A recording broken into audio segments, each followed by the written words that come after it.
Hallelujah.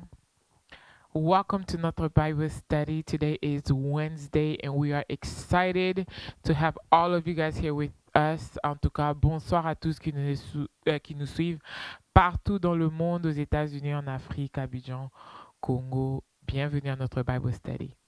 Je ne suis pas seul, je suis là avec le Dr. Moses. Bonsoir, Dr. Moses. Oui, shalom Madame Lushima et shalom peuple de Dieu, que Dieu vous bénisse. Amen, amen. Et bonsoir, Apostle. Shalom, Dieu vous bénisse. Amen.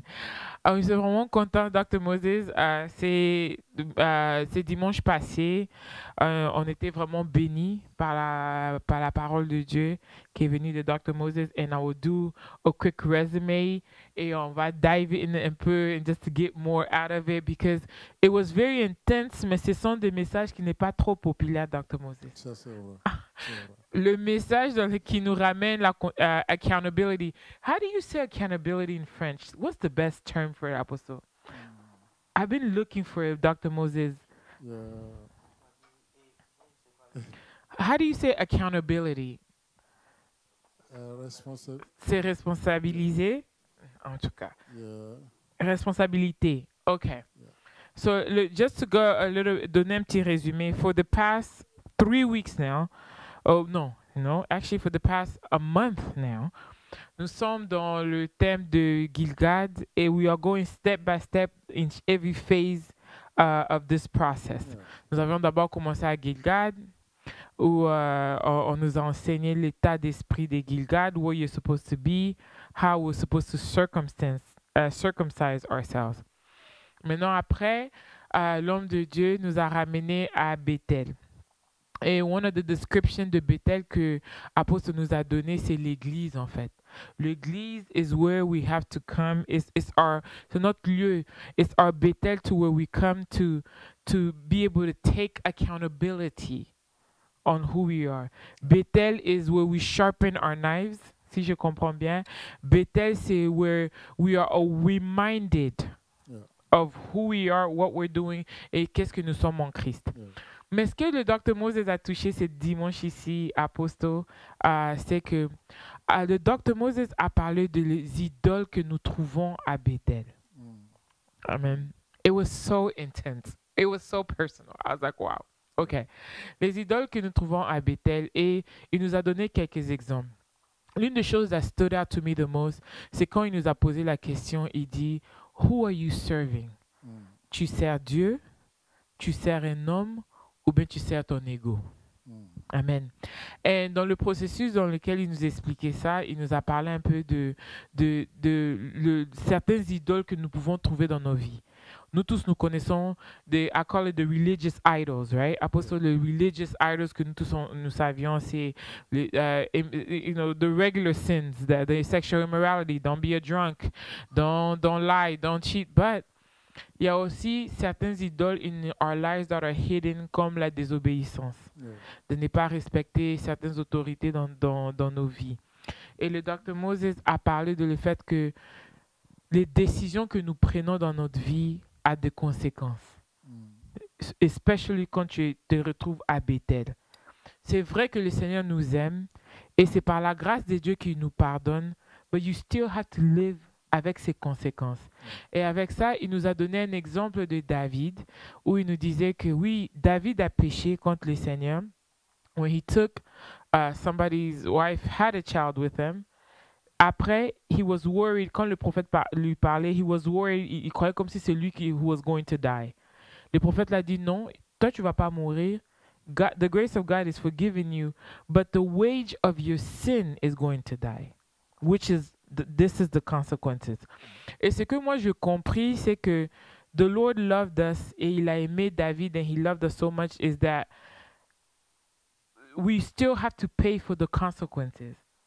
The love of God is c'est que we will not miss heaven. On sera pardonné et la miséricorde de Dieu sera dans notre vie. Amen. Et ce que le docteur Moses essaie de nous prévenir, c'est il nous disait que au lieu même de faire cette erreur ou make that mistake or put yourself in that position, think about the consequences so that you don't have to.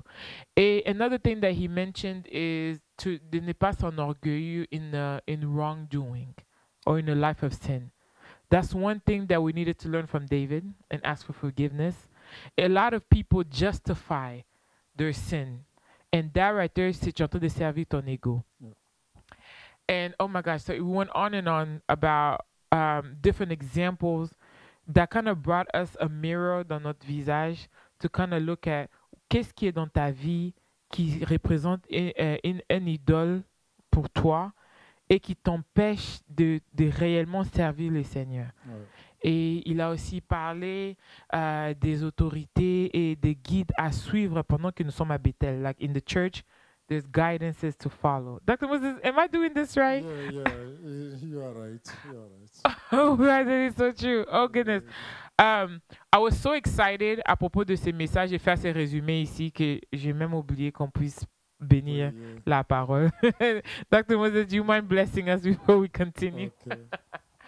Père, dans le nom de Jésus-Christ, nous venons en toute humilité à tes pieds pour apprendre de toi, Seigneur.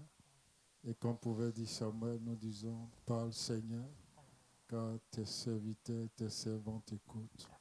Et donne-nous l'esprit d'obéissance, l'esprit de compréhension et d'appliquer ta parole à nos vies, afin que l'Église soit la lumière que tu veux qu'elle soit dans ce monde des ténèbres. Au nom de Jésus, nous avons prié. Amen. Amen. Sorry about that. Thank you, Holy Spirit, for reminding us. So Apostle, that's kind of a little bit of the resume dans lequel que Dr. Moses a touché un peu. And those are the things that stood out to me was one is the 3 questions. Ce qui était, tu sers Dieu, tu sers un homme, ou bien tu sers ton ego. And I have questions about that with Dr. Moses. Yeah. The other thing he mentioned is that God can love you, God can forgive you, but you still have to live your consequences. So, and sometimes those consequences gets passed on à nos enfants, dans nos finances, in our health. We still have to live through those consequences. And it was such a deep message. Pour moi, ma première question pour vous, Dr. Moses, Oui. c'était que j'ai vu à travers votre message Ouais. comment nous les chrétiens souvent we confuse la grâce de Dieu, la miséricorde de Dieu avec les conséquences à fait. Ouais. We feel as if I think you spoke about time. You said that God consequences takes his time. Je ne sais pas si vous avez brossé un peu dessus. Ouais. Et je pense avec ça, vous avez donné l'exemple de Salomon, le fait que he was with God, the God that the Lord gave wisdom, but à la fin de son parcours, Oui, il a abandonné les seigneurs. Ouais. Ouais. So sometimes, on a tendance de croire en tant que chrétien Oui. that we could do things, oh bon, le sang de Jésus, le péché nous a pardonné. Ouais. Ok, cool, life goes on. Tu ne vois pas ça aujourd'hui, tu ne vois pas ça demain, peut-être même ça ne va pas t'atteindre, Oui. but then ton enfant, qui est comme Salomon, has to start living the consequences Yeah. of the mistakes that you made. Merci pour l'introduction. Mhm. Je dirais que nous devons faire d'abord la part de 2 choses. Mhm. Dans l'Ancien Testament, lorsque les gens péchaient, les conséquences suivaient immédiatement. Immédiatement. Mhm. Parce qu'ils étaient sous l'Ancienne Alliance. Mhm. L'Ancienne Alliance dit que tu fais Mhm. et alors tu recevras. Mhm. Tu obéis, alors tu es sauvé. Mhm. Tandis que nous sommes dans une nouvelle alliance où il est dit, tu crois et tu es sauvé. Mhm. Donc, je veux déjà qu'on sépare ces deux. Okay. Maintenant, à la différence de l'Ancien Testament, Mhm. je ne veux pas m'attarder sur la désobéissance. Mhm. Parce que ce sujet-là m'est venu de 2 frères. Mhm. Lorsque le bishop prêchait le dimanche précédent, il a posé une question. Pourquoi les gens ne restent pas à Bethel? Parce qu'avant de parler du Dieu de Bethel, El Bethel, il faut parler d'abord de la présence De à Bethel. à Bethel, amen. Et c'est une des choses qui m'a fait parler de Josué. Ils étaient sur le point de rentrer à la terre promise. Ils étaient même, je dirais, sur le point d'avoir le partage des territoires. Quand Josué leur pose cette question-là, choisissez qui devez-vous servir. Donc, avant d'arriver à Bethel, et je l'ai aussi dit, pourquoi est-ce qu'on parle de Bethel? C'est parce que dans le processus du départ d'Élisée avec son mentor Élie au Jourdain, ils sont passés par Gilgal, ils sont passés par Bethel, ensuite à Jéricho et finalement au Jourdain. Et j'ai précisé que le bishop, pour nous faire comprendre l'esprit de Bethel, nous a ramené à Genèse 35. Et qu'est-ce qu'il nous dit, Genèse 35? Genèse 35 nous présente Jacob et sa famille. Oui. Donc Jacob, avant de retourner à Bethel sous l'ordre de l'Éternel, il dit à sa famille, il donne 3 recommandations. Premièrement, il a dit de se débarrasser des dieux étrangers. Amen. Donc j'ai insisté sur ce que je comprends par Dieu étranger. En analogie avec ce que disait aussi Josué au peuple avant la possession de la terre promise. Il leur a dit renoncer aux dieux étrangers, car les dieux étrangers qui servaient vos pères de l'autre côté du Jourdain. Donc en un mot, ici, le message était basé sur ces 3 éléments. Débarrassez-vous des dieux étrangers, purifiez-vous et changez de vêtements. Donc c'était les 3 points du message. Et parlant de Salomon, parlant de David, on appelle ça dans le corps du message une digression. La digression apportée pour expliquer un peu, pour que les gens comprennent. Sinon, je vais rassurer les gens, nous sommes dans la nouvelle alliance. Dieu ne nous frappe plus comme auparavant. Il frappait les gens quand ils pêchent. Nous avons le pardon quand nous reconnaissons que nous avons péché et quand nous confessons nos péchés à Dieu. Et c'est ce que nous dit 1 Jean, le chapitre 1, versets 5 à 9. Je voulais donner cette précision. Amen. Amen. Merci beaucoup, Dr. Moses. So now we go back into Bethel, the evaluation de Bethel à partir de ça, de se revêtir, to cleanse yourself and change your garment. C'est mon message de dimanche. Really? Donc, je crois que Pasteur Moses a introduit beaucoup de choses. Amen. Je ne vais pas rentrer dans les détails, mais la question que j'aimerais qu'on se pose, c'est d'où sont venus les idoles. Comprenez un peu? Parce que comme Pasteur Moses a dit, Jacob a dit à sa famille. Donc, ça veut dire que les idoles, si on remonte au temps, c'est les idoles que Rachel tout à fait avait. Et ça s'est transféré dans la vie de ses enfants. Donc, en fait, lorsqu'on vient à l'église, Dieu prend soin de dealer avec nous pour ne pas que nos enfants prennent les conséquences de certaines actions. Amen. Mais malheureusement, ne restons pas à Bethel à cause de tout ce qui se passe. Les enfants n'ont pas la chance, ou bien si vous voulez, on n'a pas la chance de guérir au point où les enfants ne payent pas les conséquences. Parce que vous ne pouvez pas expliquer qu'un homme comme Jacob puisse trouver dans sa maison des idoles. You said Rachel, you mean Rebecca, right? Rachel. Rachel, la maman de Joseph? De Joseph, yes. C'était la femme de Jacob. Oui, la femme d'Israël ou Jacob? Jacob qui est devenu plus tard Israël. Oh my gosh, oh my goodness, what is happening with me? Of course, yes, Rachel, I'm so sorry. Yes, you're right, Apostle. Yeah. Ça veut dire que tout ce qui arrive dans l'église sont la conséquence de ce qu'il y a quelque chose qui a quitté. Vous comprenez un peu? Je disais dimanche à Austin que lorsque quelque chose est mal compris, les abus ne vont pas manquer. Yeah. Lorsqu'on ne comprend pas le rôle que joue l'église dans la vie d'un individu, Yeah. on va bien commencer, mais on peut s'écarter. Yeah. Tu comprends un peu? Il faut d'abord qu'on comprenne que l'église, c'est pas le corps, c'est pas une association. Non, non. L'église, c'est pas un endroit où on vient régler les problèmes. L'église, c'est le corps de Christ. Christ is the Vous body. comprenez un peu? Come on, God. L'église, ce n'est pas une confession. C'est encore moins un bâtiment.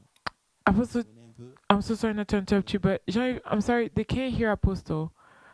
People are complaining in the live. I couldn't hear you either, Apostle. That's why. Oui, Yeah, now we can hear. I hear you tu peux now. m'entendre maintenant? Yes. Vous m'entendez? Ok. All right. So if you guys can hear him, please comment below. Let us know. Yeah, donc je disais que l'église n'est pas une association, c'est encore moins un bâtiment. Amen. Vous comprenez? Et vous allez voir qu'en ce qui nous concerne, lorsque Dieu veut nous ramener à Bethel, il commence d'abord par enlever tout ce qui est bâtiment. Amen.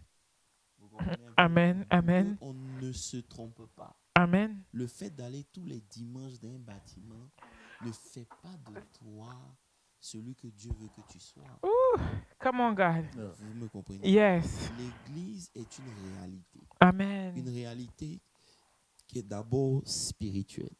Like an atmosphere. Yeah, it's an atmosphere. Yes. But there's a reality there. A spiritual Parce que atmosphere. quand Jacob, parce que celui qui a parlé de Bethel en premier, Ouais. c'était Jacob qui Oui. dit que ici se trouve le portail. Mhm. C'est la maison Nom de de Dieu. Dieu. Mais Yes. la maison de Dieu, elle obéit à certains principes. Amen. Une réalité spirituelle. Amen. Lorsque vous allez à l'église et que cette réalité spirituelle disparaît, Yes. les idoles vont reprendre le The dessus. mirror. I see. Vous comprenez un peu? Amen. Donc le danger que nous tous on court, même si on n'adore pas des entités ou on n'adore pas des fétiches, le danger qu'on court, c'est qu'on va aimer des choses comme Jacob a aimé Rachel et elle a transféré un certain nombre de choses. Oh my God. Ouais. Yes. C'est ça. Yes. This brings it back to what you preached a couple months ago about Léa et Rachel, Apostle. Pourquoi vous allez voir que Dieu d'abord, Oui. avant de nous donner les choses que nous aimons, il veille à ce que nous soyons établis. Yes. Parce qu'il y a des choses qui nous éloignent de Dieu très facilement. Oui. Vous comprenez? Oui. Lorsque Jacob rencontre Dieu, bon, c'est pas grave, on reviendra dessus dimanche, il est seul. Oui, Rachel n'était pas avec lui. Rachel n'était pas avec lui. OK. Il n'avait rien. Mais Dieu l'a béni. Vous comprenez? Et lorsque Dieu l'a béni, Dieu lui demande de revenir. Yes. Parce que là, il a rencontré Dieu. Oui. Il y a une alliance entre lui et Dieu. Oui. Vous me comprenez un peu? Oui. Mais malheureusement, il ne maintient pas l'alliance. Oui. La Bible dit que lorsque Dieu lui demande de revenir, après qu'il ait eu il ait rencontré son frère, Oui. après un certain nombre de choses, il va s'installer au bord À Sichem. à Sichem, qui est à quelques kilomètres de Bethel. Donc il n'était pas à Bethel, mais il était toujours dans la terre promise. Amen. Vous comprenez un peu? Amen. C'est ce qui fait que beaucoup de gens, on est toujours dans l'atmosphère chrétienne, on est toujours à l'église, mais on ne vit pas l'église. Parce qu'on n'est pas là où Dieu veut que nous soyons. Tout à fait. I see. I Je see. vais vous laisser parler. Effectivement, Bishop, Régine. non, en fait, ce que Bishop vient de dire permet d'expliquer même le cas de Salomon. La Bible nous dit, dans le texte que je citais, 1 Roi 11, verset 4, que les nombreuses femmes de Salomon ont détourné son cœur Yeah. et son cœur n'était plus entièrement à Dieu. Donc ici, de même que Rachel, par le biais de Rachel, Satan a fait son infiltration par des idoles, par le biais des femmes de Salomon, il s'est mis à construire des hauts lieux sur les montagnes qui entourent Jérusalem. Ce n'était pas dans la ville de Jérusalem, mais c'était sur les montagnes qui entouraient Jérusalem. Et du coup, il a péché, car les femmes l'ont reçu incliner son cœur.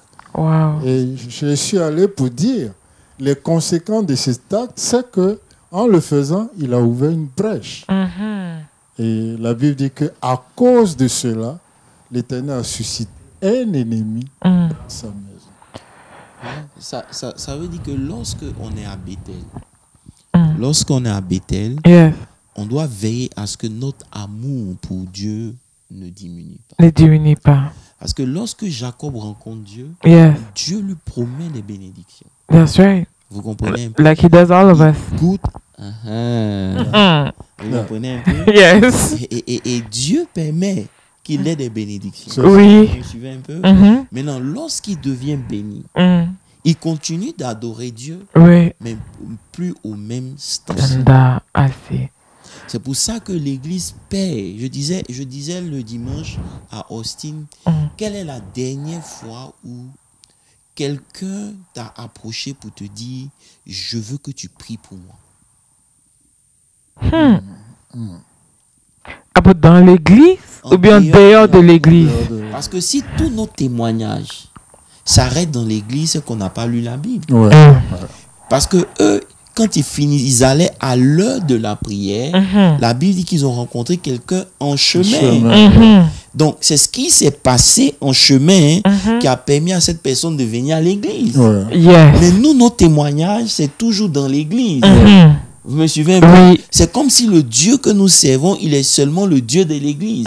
Alors que Dieu utilise la vie de Jacob pour pouvoir pérenniser quelque chose de fort. Il veut bâtir une famille. Il veut créer un peuple au travers de Jacob. Oui. Et Jacob est censé Yes. maintenir et enseigner ce peuple-là Oui. dans les choses de De Dieu. Dieu. Amen. Amen. Vous me suivez un peu? Yeah. Mais pour revenir à notre témoignage, si lorsque nous vivons notre vie chrétienne, elle n'a pas d'impact même sur les propres membres de De notre notre famille, Help us, Lord. ça veut dire que notre aller à l'église, en réalité, est devenu une religion. Mais Ça, c'est très fort. well, Parce que si tous les gens qui sont autour de toi, oui, personne ne peut reconnaître oui, la chose de Dieu au point où même parce que je leur disais que je ne parle pas d'église. Vous comprenez un peu? Parce que les gens vont dire, oh non, vos églises sont ceci. Ok, laissons nos églises. d'accord. Mais toi-même qui te plains de En l'église, tant Oui. qu'individu, en tant qu'individu, Yes, quelle est ta Ton marche impact. avec Dieu yes, au point où, comme Abraham, le roi Pharaon a demandé à ce qu'il prie Prie pour pour lui lui. et toute sa maison. Yeah. yes, Ça veut dire que Abraham, malgré ce qu'il a fait, mais il y avait un impact qui était tellement réel que Pharaon était obligé de demander à Abraham de prier. de bruit. that's right. Quelle est la dernière fois où quelqu'un t'a croisé pour te dire, je sens qu'il y a la main de Dieu sur toi, je veux que tu pries pour moi. Il n'est pas question d'aller à l'église. Non, non. Il n'est pas question de non, viens dans mon église. Non, l'église, ce n'est pas le building, c'est la réalité. Yes. C'est le point de connexion entre les cieux et la Have- Yeah. Donc, When was the last time, Apostle? I don't remember. Parce que c'est comme si nous, apôtres, and I'll speak for myself and everybody else watching, when we leave church, on essaie de s'adapter aux choses du monde. And where we, on se conforme au monde. Et ça se fait que where we play corporate America, par exemple, where we spend 8 hours of our day, especially at work, yeah, we feel as if, moi, par exemple, I started breaking those rules now. Apostle, at first I used to not break those rules. Ou on te dit, well, you can't talk about Jesus, you know, you're in HR, you can't talk about God. Now, I let it known, right, Apostle, but still, I don't remember anyone came to ask me to pray for them. non, donc ça veut dire qu'il y a quelque chose que tu n'as plus. Oh my God. Apostle, don't say that. Non, mais c'est la vérité. Pasteur Moses. Yeah. Ce que le bishop vient de dire est très important. En fait, je ne veux pas défendre Non, vas-y, Madame vas-y. Lushima, Mais je voulais présenter l'impactation sur des différentes formes. Il y a ce que créent tes habitudes. C'est-à-dire, à ton travail, les gens te regardent. Ils te regardent, par exemple, quand tu pries. Ils te regardent à tes heures de méditation. Ils font attention à tout ce que tu fais sans te le dire. Et cela a quand même un impact sur les relations avec toi ou même dans l'entourage de ceux qui travaillent. Ça, on appelle ça l'impactation de l'influence. Hein, tu es la lumière au milieu de cette ténèbre. Maintenant, il y a la seconde phase que moi j'appelle le corps à corps. C'est quand un collègue vient te dire « Ah, j'ai tel sujet de prière. » C'est comme une dame qui avait son rendez-vous à l'immigration. Elle est venue vers moi. Elle dit « J'ai entendu que tu es chrétien. J'ai un sujet délicat. » Et elle m'a expliqué. Et c'était à la veille des 24 heures de prière. Je n'ai pas demandé. J'ai dit à la dame, j'ai dit d'accord. Prenons un jour de jeûne. C'était un vendredi. On a pris ce jour-là. On a prié ensemble. Et quelques temps après, elle est venue un jour et dit, tiens, c'était une enveloppe.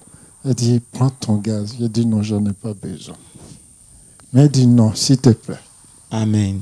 Donc, ici, en fait, pour conclure ce chapitre, dernièrement, il y a 3 semaines en arrière, elle a eu son papier. Thank you, Jesus. Ouais. Tu vois, j'ai soulevé ce point-là parce que, comme j'ai dit au début, lorsque quelque chose n'est pas compris, l'abus est inévitable. Ça, c'est clair. Lorsque on perd la raison pour laquelle l'Église est là, on se perd.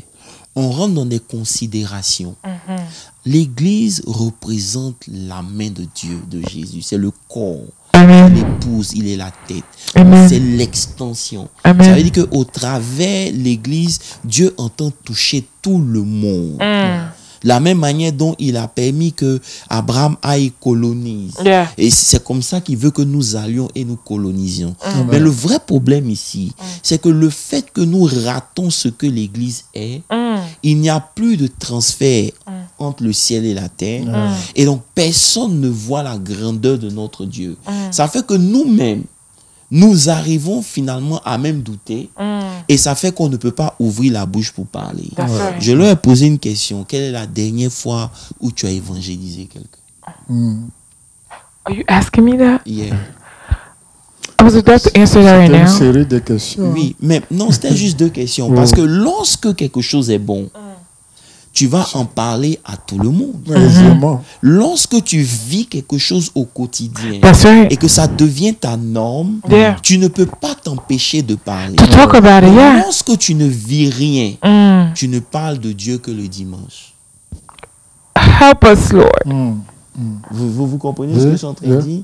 Et c'est pour ça qu'on doit retourner à Bethel. Yes. Parce que là-bas, il y a une réalité qui nous manque. Oui. Vous comprenez un peu? Oui. Quand vous lisez l'histoire de Jacob, il est arrivé à Sichem, il a bâti un hôtel. Ça veut dire qu'il continuait d'adorer. Il a même nommé cet hôtel au nom de l'Éternel d'Israël. Et à partir d'aujourd'hui, toute sa descendance appartient à Dieu. Amen. Mais la même descendance qui appartient à Dieu adore des fétiches. Wow. Je ne sais pas si vous comprenez. We get it. I get C'est-à-dire it. qu'il adore Dieu, mais il n'a pas de réalité The spirituelle. joy with God. That's right. Parce que l'état dans lequel Jacob était à Sichem, c'était un état de peur et d'inquiétude. Hey. Là, je vais prêcher mon message. Ça veut dire que lorsque vous êtes à l'église, vous êtes chrétien, et que la paix n'inonde plus votre cœur, c'est un signe que vous êtes éloigné de Dieu. Ce n'est pas de l'église, mais de Dieu. Parce que vous ne pouvez pas être en communion continue dans la prière ou dans la méditation avec Dieu et il n'y a pas ce transfert-là. That's right. Lorsque ce transfert-là n'est plus là, la foi donne place à la peur, l'inquiétude donne place à la paix. Yeah. Aïe. Yes. No, but I those are things that hit my soul. So, en fait, tu dis, en fait, so if you're in the state where, c'est vrai que nous sommes à l'église, but you're not able to live in a peace of mind, that means that there's a disconnect between you and God. That means you in a building. But you're not there spiritually. You're not à Bethel. Tu es à Bethel, Oui. mais tu n'es pas à Bethel. Yeah. Oh Lord. Parce que tu n'es pas dans l'esprit de Tu n'es Bethel. pas dans l'atmosphère, tu n'es pas dans l'esprit. Et beaucoup parmi nous, on a demeuré loin de Bethel en réalité. Quoique en allant à l'église tous les dimanches, la réalité spirituelle a quitté. Oh wow. Vous me suivez un peu? Yes. Parce que celui qui reste à Bethel, il y a des garanties que Dieu lui donne. Malheureusement, les premiers niveaux de bénédiction qu'on a reçus, la première fois qu'on a rencontré Dieu. Parce que quand Jacob rencontre Dieu pour la première fois, Dieu lui dit, je te bénirai. Oui. Et effectivement, Dieu l'a béni. Oui. Vous me comprenez? Oui. Dieu l'a béni. Oui. Mais c'est quand il rencontre l'ange une deuxième fois Yes. qui demande encore une autre bénédiction. Et c'est là que la vraie bénédiction maintenant s'installe. Mais malgré ça, il n'est toujours pas parti à Bethel. Wow. On va arriver là-bas. Ça, c'est un autre level. Wow. Ce que je veux dire, c'est quoi? Oui. À l'église, Dieu nous a promis des bénédictions. Oui. Donc, tout ce que nous avons reçu, comme femmes, enfants, travail, argent, c'est censé nous aider à nous rapprocher plus de Dieu que de nous en éloigner. Et c'est en cela que les choses que Dieu nous a données finissent par devenir des idoles. Oh wow. Ouais. Ouais. Oh wow. Et c'est pour cela que le Seigneur disait, nul ne peut servir 2 maîtres à la fois. Je crois que ici, l'intervention du bishop cadre bien avec ma question. Qui sers-tu? Sers-tu Dieu, un homme ou ton ego? Parce que ceux qui servent Dieu le servent avec tout le bien qu'il leur a donné. Amen. Et c'est la question que je vous ai posée. Choisissez qui devez-vous servir. Ça veut dire que, et je suis d'accord avec Pasteur Moses, ça veut dire que lorsque tu rentres dans cette dimension de profondeur, tu ne t'inquiètes pas de ce qui se passe. Je vous donne un exemple. Lorsque Dieu dit, par exemple, je te bénirai, je leur ai dit ça à Austin, il doit avoir des signes. Yeah. On est d'accord? Yeah. Même dans les bénédictions qu'on a eues, là, est-ce que c'est des bénédictions qui font que les gens ont envie de glorifier Dieu? Parce que si c'est pour payer une maison, les païens payent leur maison. Come on, God. Si c'est pour conduire des voitures, ils conduisent les plus belles voitures. They do. Si c'est pour voyager, ils voyagent. More than us. Si c'est pour... Enfin, je ne sais pas. They live in their best life. Mais la bénédiction dont Dieu parlait, c'est une bénédiction qui, selon Proverbe, je crois, qui dit que c'est une bénédiction qui enrichit. Oui. Et elle ne se fait suivre d'aucun chagrin. Comment les bénédictions que Dieu nous a données à l'église sont frappées de chagrin? Can you explain that, C'est parce Apostle? que ces bénédictions-là ne sont pas maintenues dans une certaine atmosphère. Elles finissent par devenir des idoles et ça se transforme en sujet de problème qu'en sujet de joie. Oh Lord. I thought you were about to give us a better answer, Apostle. C'est ça. The better answer is what? No, that is the best answer you just gave, but the better answer I was hoping it would be more like what is because Ça veut dire que la Bible dit, par exemple, quand il s'agit de la bénédiction, dans Deutéronome 2, à partir du verset 10, il dit, voici toutes les bénédictions qui se répandront sur toi et qui seront de ton partage lorsque tu obéiras à la voix de l'Éternel. Ça veut dire que la première des choses que Dieu même a dit à Jacob, après s'être révélé à lui, il lui a dit, je te bénirai. C'est ça. Vous comprenez? Yes. Et la bénédiction, il dit, tu seras béni dans la ville comme béni dans les champs. Yes. Ça veut dire que lorsque vous demeurez à Bethel et que vous êtes en connexion avec la réalité spirituelle de Bethel, l'endroit où vous vous situez n'est pas important. Peu importe là où Peu importe là où vous irez. Parce qu'il dit, je te bénirai dans la ville. Et je te bénirai dans les champs. Ça veut dire que la bénédiction de Dieu n'est pas attachée à un endroit spécifique. Ça te couvre partout où tu te retrouves. Elle ne se limite pas à un endroit spécial. Vous comprenez un peu? Donc déjà, ça veut dire que l'espace ou the location is not at your disadvantage. No, it's not. When you are blessed. When you are... Parce que tu transportes la bénédiction. Justement, et c'est pour ça que Abraham peut venir devant l'autre et puis dire à l'autre, choisis où tu veux partir. So it doesn't matter where you go. It doesn't matter. No. Dans l'économie de Dieu, no location is good for you or is bad for you. Exactly. À part lorsque tu n'es pas dans la réalité de Bethel. C'est Ça veut dire que lorsque le portail est fermé, entre toi et Dieu, maintenant ta location, de location devient maintenant une réalité pour ton avancement. There you go. Lorsque le pont est maintenu, That's lorsque right. la réalité spirituelle est établie, Yes. peu importe où tu t'en vas, It doesn't matter. il y a une réalité qui t'accompagne. Amen. Vous me comprenez un peu? C'est pour ça que Dieu a dit à Abraham, je crois, il lui a dit, c'était dans Genèse, je me rappelle, Genèse 13, il lui a dit, qu'il n'y ait point de, je te prie, de dispute entre toi et moi. Ça veut dire que pour maintenir la paix, le portail, il ne faut pas qu'il y ait des histoires entre nous. Tu comprends un peu? Tout le pays n'est-il pas devant toi? Sépare-toi donc de moi. Si tu vas à gauche, j'irai à droite. Si tu vas à droite, j'irai à gauche. Mais l'autre n'avait pas compris que ce n'était pas lui qui était béni. Non. C'était la personne avec qui il marchait, il était béni.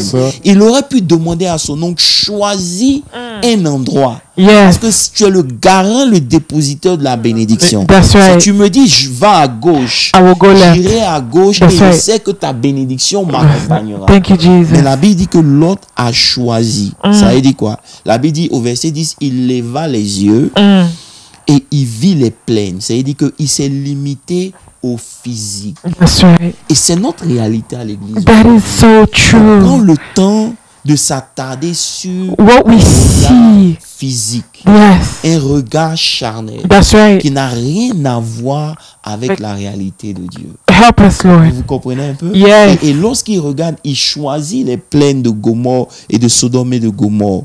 Voilà. Et il a même précisé, c'est comme un jardin que l'Éternel avait arrosé.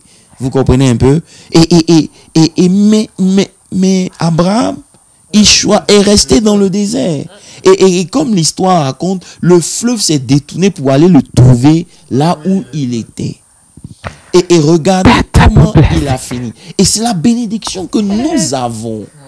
Mais malheureusement, nous ne maintenons pas cette connexion avec Bethel, qui n'est pas l'endroit. Beaucoup de gens vont à l'église et sont malheureux. Beaucoup de gens vont à l'église et pleurent.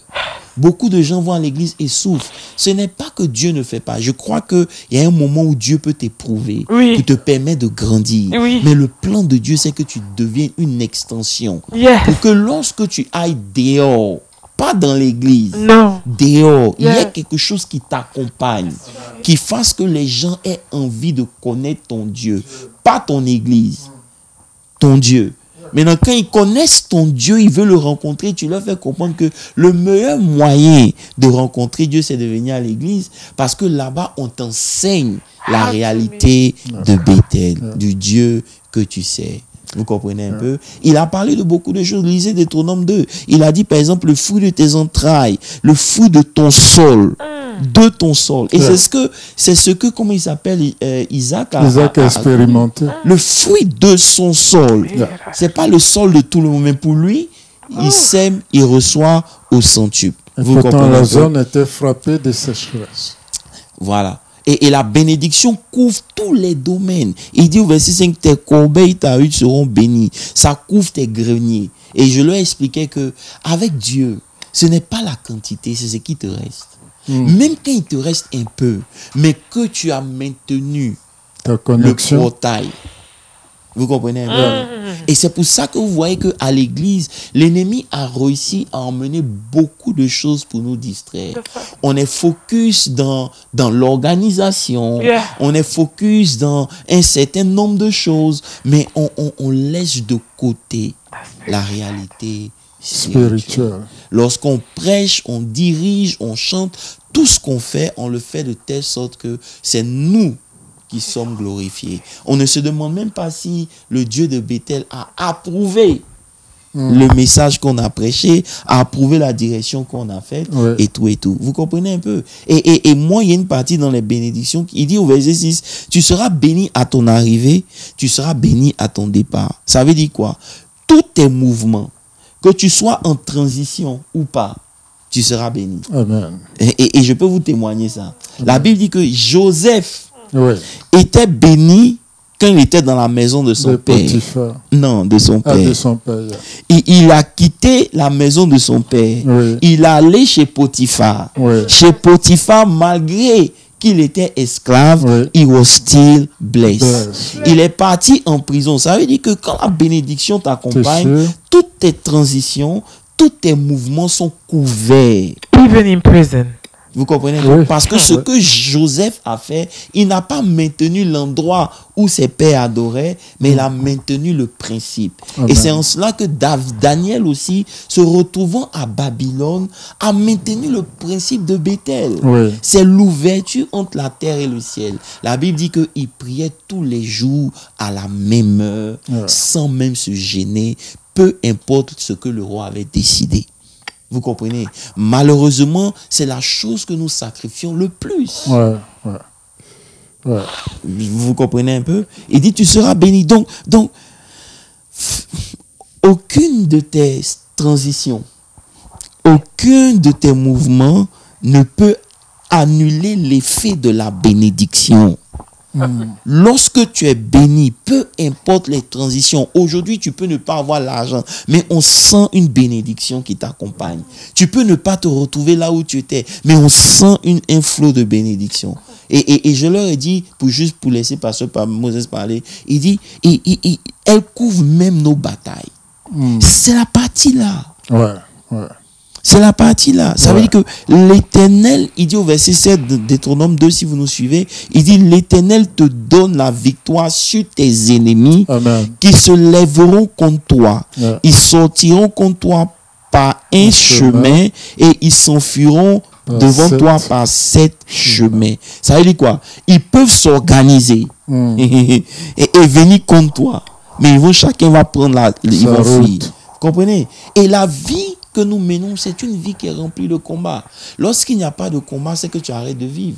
Parce qu'on est combattu de tout. Tu peux être malade, tout. Mais ce qui te donne la victoire, c'est la bénédiction qui est maintenue lorsque la connexion est établie. Amen. Vous me comprenez un peu? C'est pour ça. La bénédiction, c'est ce qui nous donne et c'est ce que Dieu nous a donné. Malheureusement, les âpres de bénédiction qu'on a eues, les petites bénédictions, ça nous a éloignés plus de Dieu que de nous rapprocher. Et ça en a fait des idoles. Et c'est pour ça que souvent Dieu est obligé de nous frapper avec une paire de boulots.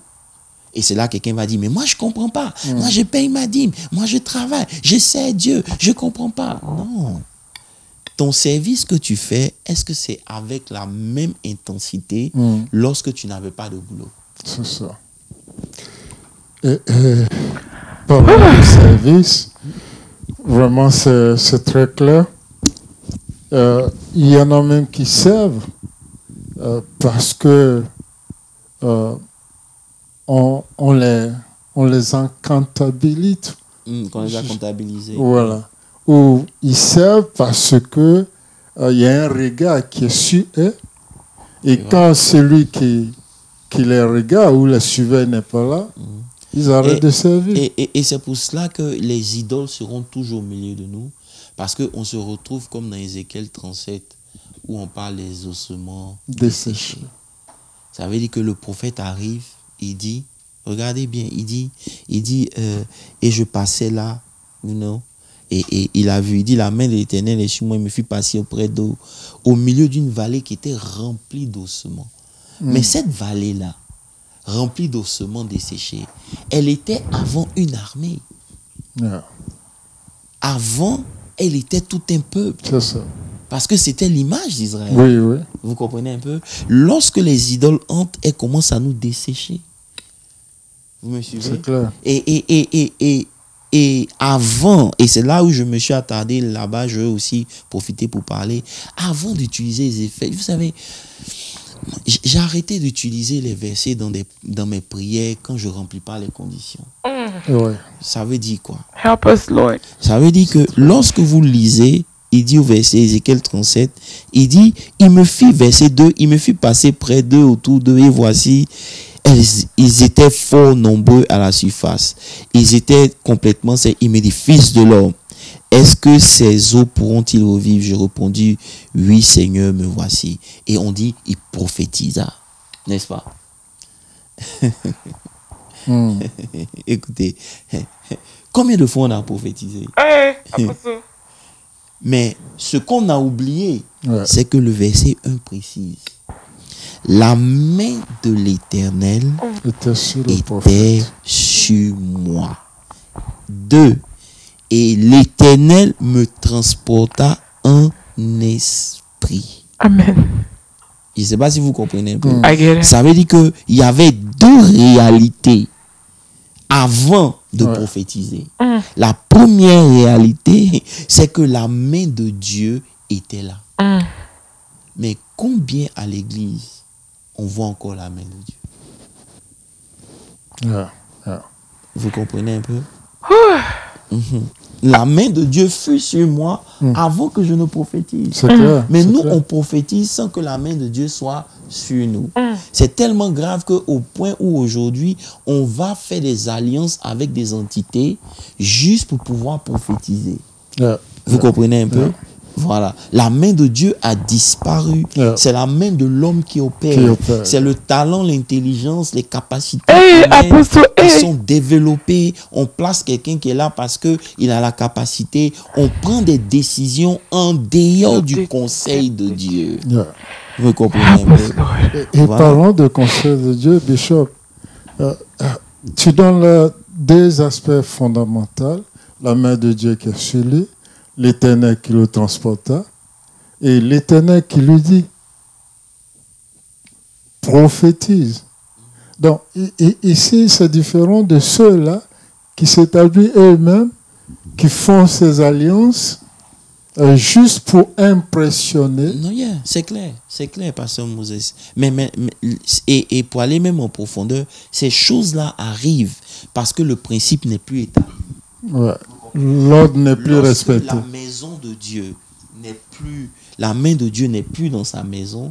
C'est les feux étrangers qui sont obligés de venir. C'est ça. Parce qu'on doit continuer les activités. Vous comprenez un peu? La main de Dieu, c'est l'expression visible et manifeste de la puissance de Dieu. C'est quand on dit que la puissance de Dieu est en action. C'est ça qu'on parle de sa main. Donc la manifestation de l'action de la puissance de Dieu dans la vie de quelqu'un, c'est ce qui représente la main de Dieu. Vous me comprenez un peu?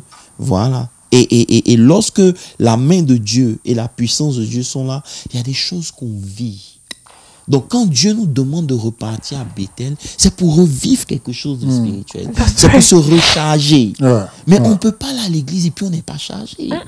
On ne peut pas aller à l'église et puis on retourne vide. Il y a un problème. Et tant qu'on a perdu de vue le rôle premier que l'église doit représenter dans nos vies, on se perd. Vous comprenez un peu? Voilà.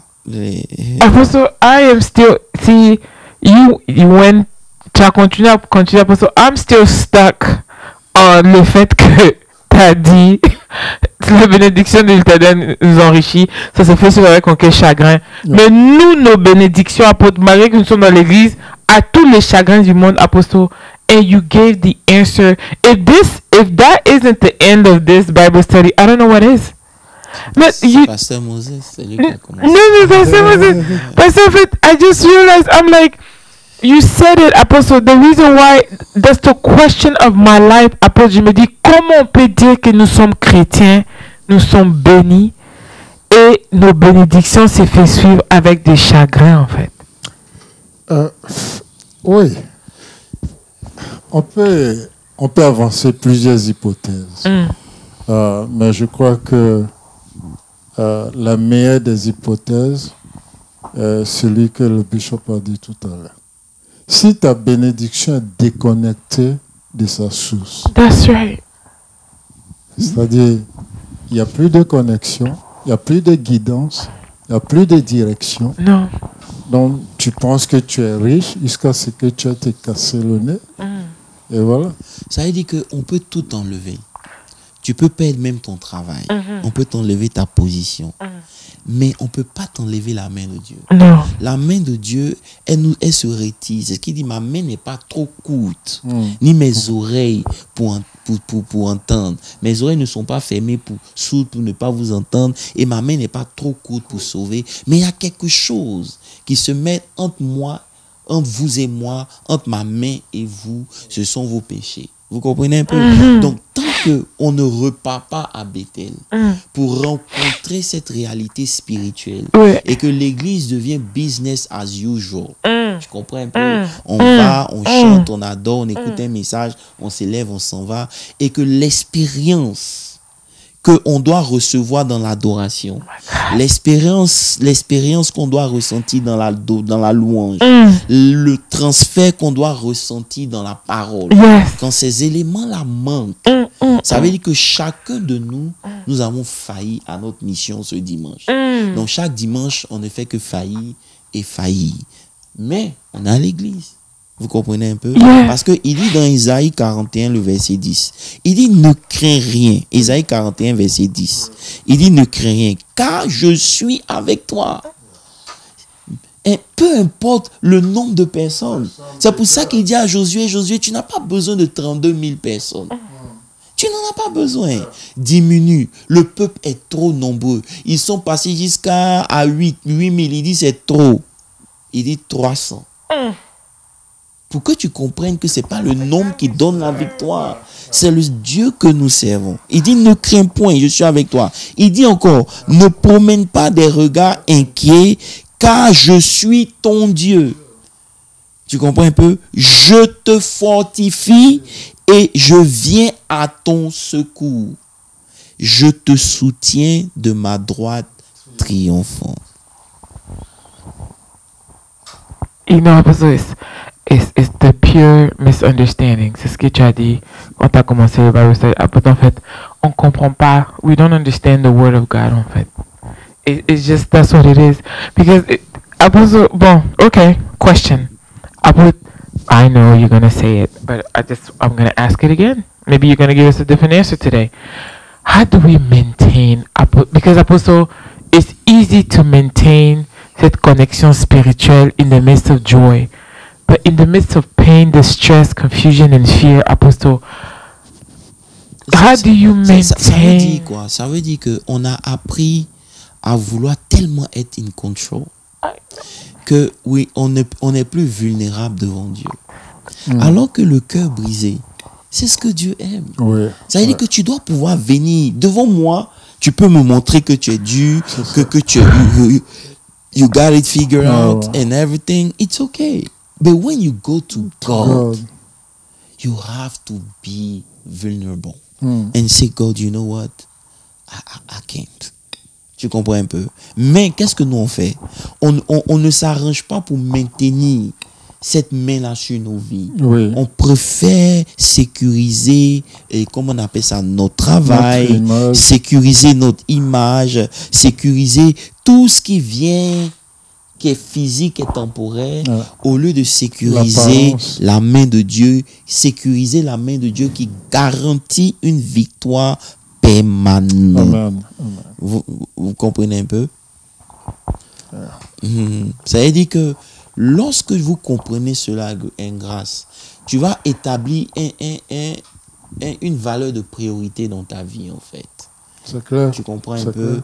Il faut qu'il y ait des choses qui soient prioritaires. Malheureusement, tous ceux qui vont à Bethel, par exemple, Jacob avait l'expérience de Bethel. Mais les gens qui étaient avec lui n'avaient pas l'expérience de Bethel. Vous comprenez un peu? Donc, tu dois transférer ce que tu connais là aux gens. Par ta présence, on doit sentir que tu as reçu quelque chose. Amen. Amen. Vous me comprenez un peu?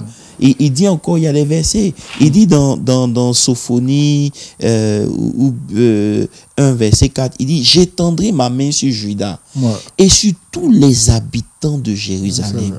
J'exterminerai de ce lieu les restes de Baal, les idoles. Encore. Le nom de ses ministres et les prêtres qui sont avec eux. Vous comprenez un peu? Voilà. Et il y a un mouvement qui est engagé lorsque nous prenons conscience d'un certain nombre de trucs. C'est-à-dire que lorsque vous arrivez à l'église, vous ne pouvez pas venir comme ça. C'est pour ça que Jacob, avant de pouvoir monter à Bethel, a demandé une certaine préparation. Imagine si chaque dimanche, chacun de nous vient préparer émotionnellement, spirituellement, financièrement, tout pour pouvoir servir Dieu. Imaginez. Ça sera formidable. Vous comprenez? Ça va déclencher le feu de l'esprit. Donc, et juste pour, on n'a pas encore touché, mais on reviendra dessus. Je l'avais dit la dernière fois, lorsque Jacob a fait ça, il y a une protection qui s'est établie. On ne pouvait pas le toucher. Ça veut dire que nous, on jeûne pendant 40 jours au lieu d'enlever juste les idoles. Ok, je vais m'arrêter là, guys. Il reste 5 minutes. Non, mais attends, tu peux nous donner quelques exemples de ces idoles aujourd'hui? You can use me as an example. I told you, quand par exemple ton travail est trop important au point où tu ne peux pas prier, c'est un problème. Ok. Tu comprends un peu? Quand tes enfants sont trop importants au point où tu ne peux pas t'en prier, alors que tes enfants sont là, tu sens que quelque chose va tomber sur eux, mais bizarrement, ils évitent. Combien d'accidents nos enfants ont évité parce que la main de Dieu était sur eux. Mais on devient tellement protecteur de nos enfants qu'on oublie que celui qui veille sur eux, c'est Dieu. Parce qu'il y a une bénédiction qui est rattachée. Il dit le fruit de tes entrailles sera. Ils peuvent commencer mal, ils peuvent prendre des chemins, mais parce que toi, tu as maintenu le flot, cette bénédiction va forcément tomber sur eux. Et c'est ça qui doit nous c'est pour ça qu'on doit retourner à l'église, pas dans l'endroit, mais dans la réalité spirituelle. La réalité spirituelle. Ça doit être ce qui nous motive. Yes. Ce n'est ni la position, ce n'est ni le savoir-faire, ce n'est ni la qualité des messages. Parce que si tu prêches bien même la parole et que ça n'a pas un impact réel dans la vie de ceux qui t'écoutent, à quoi aurait servi la qualité de ton message? Il y a des gens qui ne prêchent pas la rhumatologie, il y a des gens qui ne sont pas deep, mais tout ce qu'ils disent c'est tellement simple, mais il y a un poids qui est rattaché à ce qu'ils disent, et c'est ce qu'on doit rechercher. C'est pas la théologie, c'est pas la connaissance, non. Maintenant vous écoutez sur internet, vous voyez des choses, on veut parler des mystères tellement profonds qui sont en dehors même des choses qui connaissent. J'écoutais quelqu'un qui disait non, il y a une différence entre les esprits des eaux et l'ange de l'eau. C'est l'ange de l'eau qui a emmené l'or dans la bouche du poisson. Bon, tout ça là, c'est bon, mais on fait quoi avec? Help us, Jesus. Je sais pas. Est-ce qu'on connaît plus Christ? Parce que la vie éternelle, c'est qu'ils te connaissent toi. Le seul vrai Dieu. Bon, tu vas finir de connaître le mystère prophétique. Écoutez. Seigneur, que Dieu nous aide. Amen. Help us, Lord. Le bishop vraiment bien détaillé les choses et nous bénissons Dieu. Merci beaucoup, Bishop. Je voulais dire que chacun de nous s'examine au travers de ces exposés-là. Et non seulement s'examiner, prendre note pour ne pas être des auditeurs oubliés et s'efforcer de les mettre en pratique. Parce que le Seigneur Jésus même a insisté là-dessus. Il dit, si vous connaissez ces choses, vous serez bénis seulement quand vous les mettrez en pratique. Que Dieu vous bénisse. Also, honestly,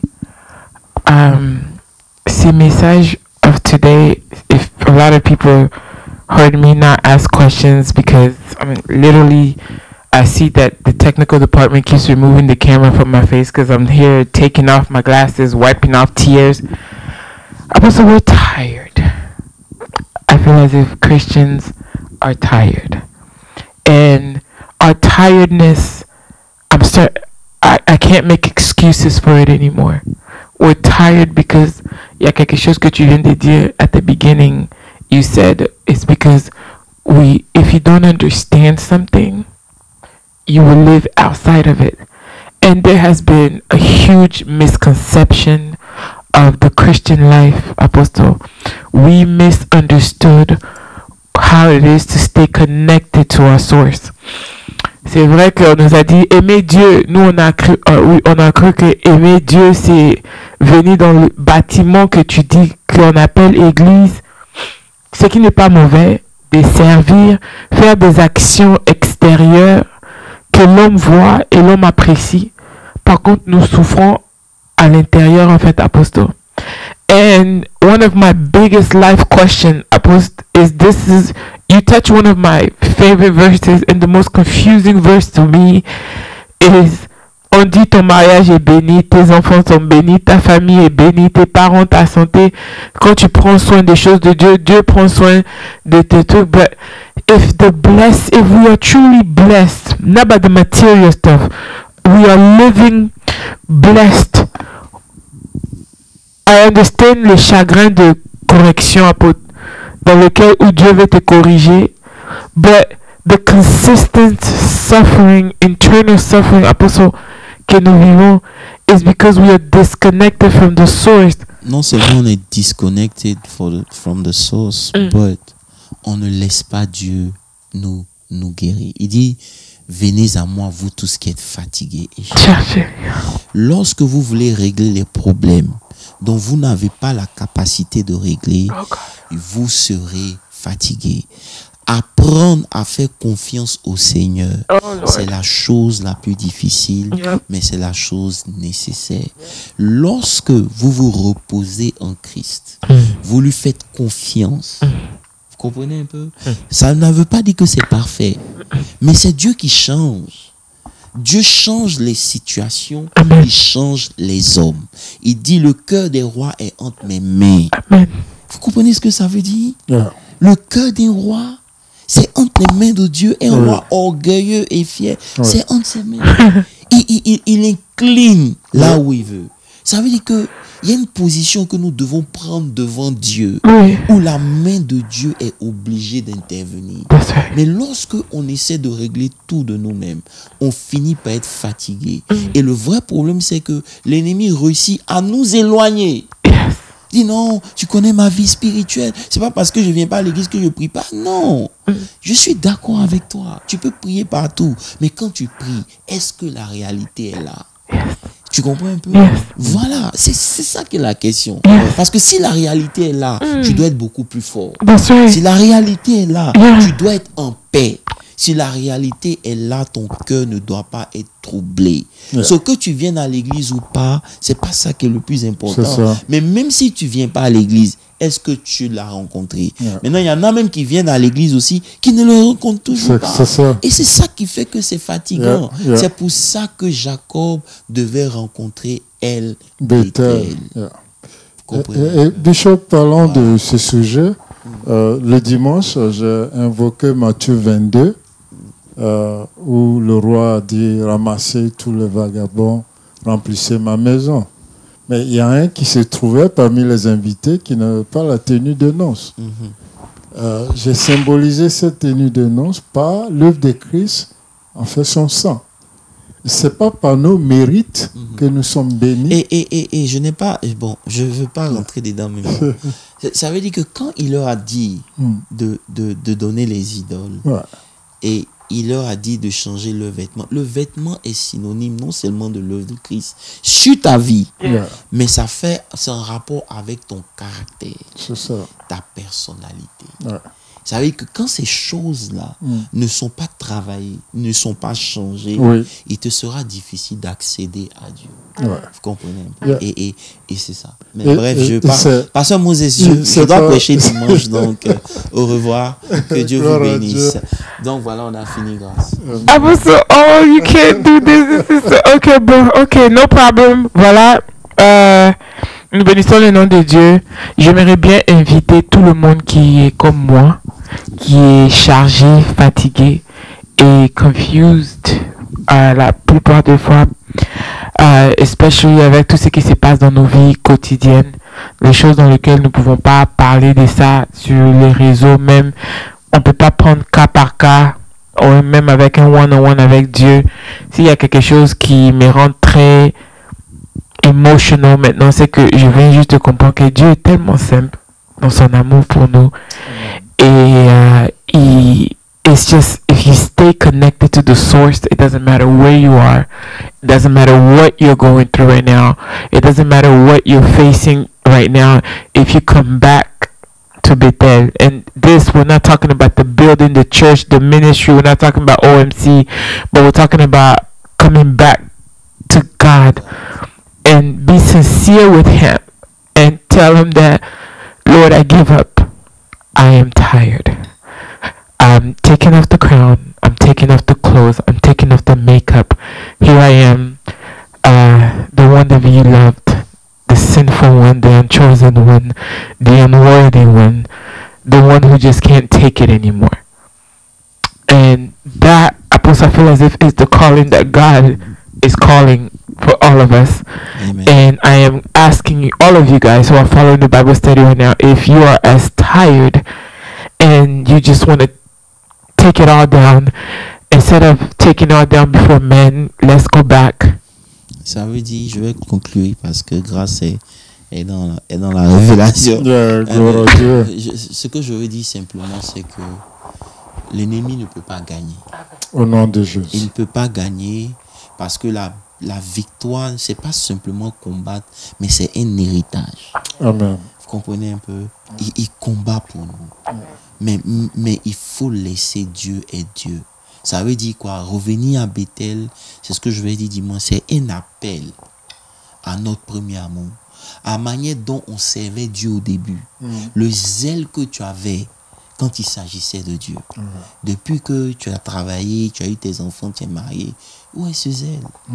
C'est-à-dire que Dieu n'est plus ce qu'il est, ce qu'il était quand tu n'avais rien. Oui. Et c'est ce que le prophète a dit à Saül. Yeah. Il dit, quand tu n'étais rien, quand tu n'étais rien à tes yeux, aujourd'hui tu es devenu roi, tu as oublié qui est Dieu. Vous comprenez un peu? C'est de ça qu'il est question. Revenons tous, peu importe how far we went, revenons tous à ce qui était l'origine de notre marche chrétienne. L'amour et le zèle que nous avions pour lui, c'est ce qui va nous garantir et nous permettre de demeurer dans la victoire. Que Dieu vous bénisse. Seigneur, je prie pour tous ceux qui nous écoutent. Rencontre-nous là où nous sommes en ce moment. Et la même manière dont tu t'es adressé à Jacob, malgré les erreurs de Jacob, tu ne l'as pas abandonné. Tu lui as dit, il est temps que tu partes. Il en est ainsi pour chacun d'entre nous. Seigneur, merci pour ton amour renouvelé. Peu importe ce que nous avons fait, ce que nous avons traversé, Seigneur, fais-nous grâce pour remonter à Bethel. Éternel des armées, je prie que tu relèves tous ceux qui sont abattus, que tu orientes comment faire à tous ceux qui ont besoin de réponse. Seigneur, que tu nous donnes la force de retourner à toi. Non à un homme, non à une situation, mais à toi. Car tu es le seul capable de transformer nos vies dans le nom puissant de Jésus. Que l'Éternel, mon Dieu, vous bénisse, qu'il vous garde et que sa main soit sur chacun d'entre nous, qu'elle soit agissante contre nos ennemis, agissante pour notre bien-être et que la gloire de Dieu se manifeste. Dans le nom de Jésus, nous avons prié. Amen.